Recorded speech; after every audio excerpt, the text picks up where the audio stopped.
안녕하세요. 2019년 6월 5일 아침입니다. 수요일이고요. 지난번에 뉴욕 증시 큰 폭으로 상승을 했습니다. 트럼프 대통령이 무역 분쟁을 심각하게 몰고 가자 제롬 파월 연준 의장이 결국은 금리 인하 기대감을 높였습니다. 트럼프 대통령이 계속 연준에 금리 인하를 해달라고 지속적으로 요구를 해왔는데요. 결국은 제롬 파월 의장이 따라가는 꼴이 됐습니다. 시장 요약부터 보겠습니다. 뉴욕 증시가 다 2% 이상 동시에 상승했습니다. 나스닥은 2.7%까지 상승했고요. 장단기 금리차도 안정세를 보였습니다. 미 국채 2년과 10년 금리차가 확대됐고요.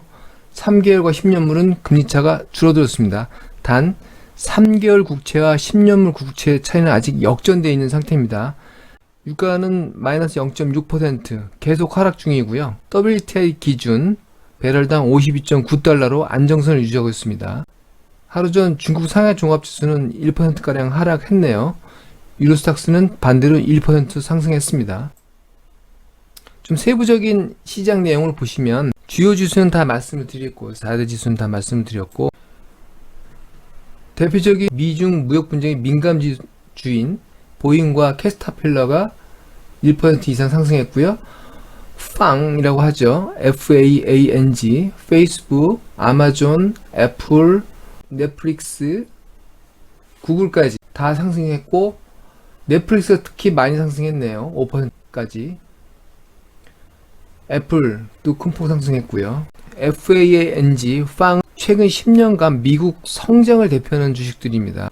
이 주식들은 미 경기 후퇴의 신호를 보여줄 수도 있고 산업 트렌드의 체인지를 볼 수 있고 여러가지 의미가 있습니다. 그래서 보는 것입니다. 반가운 것은 원유가가 계속 52달러대로 60달러 넘어갔다가 10달러 이상 하락했죠.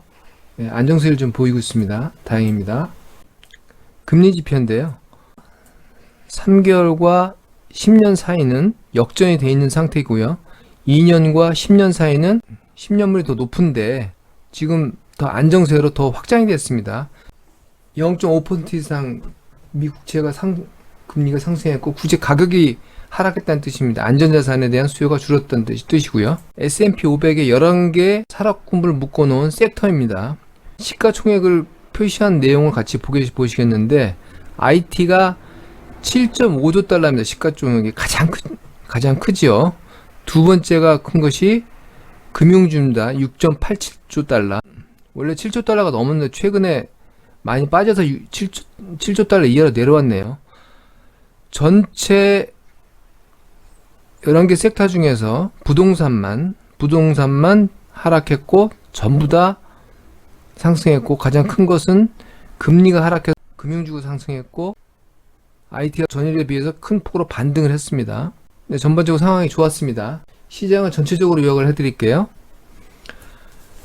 트럼프가 발목 잡은 뉴욕 증시를 제롬 파월이 구조한 꼴이 됐습니다. 심각한 무역 분쟁에 제롬 파월 미 연준의장의 금리 인하 가능성을 높였습니다. 종전에 impatient, 인내심을 가지고서 시장 관찰하겠다는 입장에서 적절한 대처, as appropriate로 입장을 바꿨습니다. 미중 무역 분쟁이 경제를 둔화시킬 경우에 거기에 대처를 하겠다는 것입니다. 통화정책당국이 경제 후퇴 우려에 대처하는 것은 금리 인하죠. 통화정책 완화고 거기에 대해서 시장은 크게 호응했습니다. 연말에 미 연준의 금리 인하 확률을 나타내는 페드워치라는 CME의 지표가 있는데요. 연말에 95% 이상 금리 인하할 거라고 예상을 하고 있습니다. 결국은 중기찬 트럼프의 금리 인하 요구가 잘못된 방법이긴 하지만 결과적으로 실현되는 꼴이 됐습니다. 뉴욕 증시는 2% 이상 상승했고 반독점 조사로 하루 전 급락했던 미성장을 대표하는 빵주들이 반등했습니다. 안전자산 국채 가격이 하락을 했고요. 한편 무역 분쟁 소음이 약간 톤다운 됐습니다. 멕시코 대통령이 미국의 관세 부과 위협에 즉각적으로 꼬리를 내렸습니다. 무역 협상을 즉각 이어가겠다고 선언을 했고요. 한편 미 의회가 트럼프가 계속해서 무역 분쟁을 확산시키자 이것을 제재할 수 있는 어떤 결의를 해야 되는 거 아닌가를 검토에 들어갔습니다. 무역 분쟁이 좀 줄어들 수 있는 가능성이 높아졌기 때문에 시장은 그것도 긍정적으로 보고 있고요.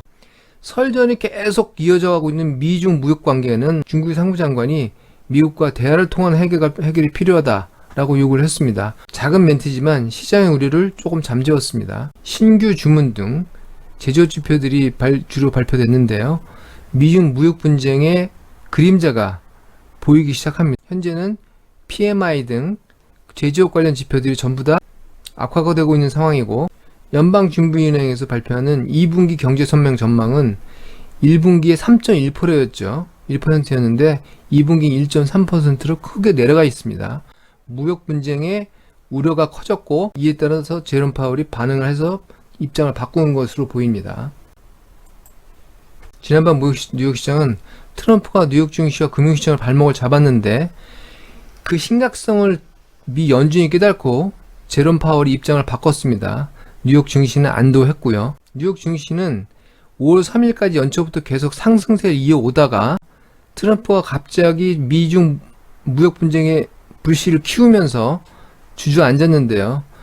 연초부터 이어오던 두 가지 큰 이슈는 미중 무역 분쟁이 해결될 것이라는 희망과 연준이 금리 인하를 할 것이라는 두 가지 이슈였습니다. 지금 현재는 미중 무역 분쟁의 우려가 커진 것을 미 연준이 금리 인하로 잠재웠습니다. 외신들이나 주요 언론들은 미중 무역 분쟁에 대해서 계속 암울한 전망을 내놓고 있습니다. 트럼프 대통령이 연초에 연방정부 폐쇄를 통한 민주당과 협상 과정을 볼 때, 이후에는 상황이 악화될 경우 미국의 이익이 약해지면 한 발 물러설 것으로 보입니다. 그런 협상 전술이 보였고요.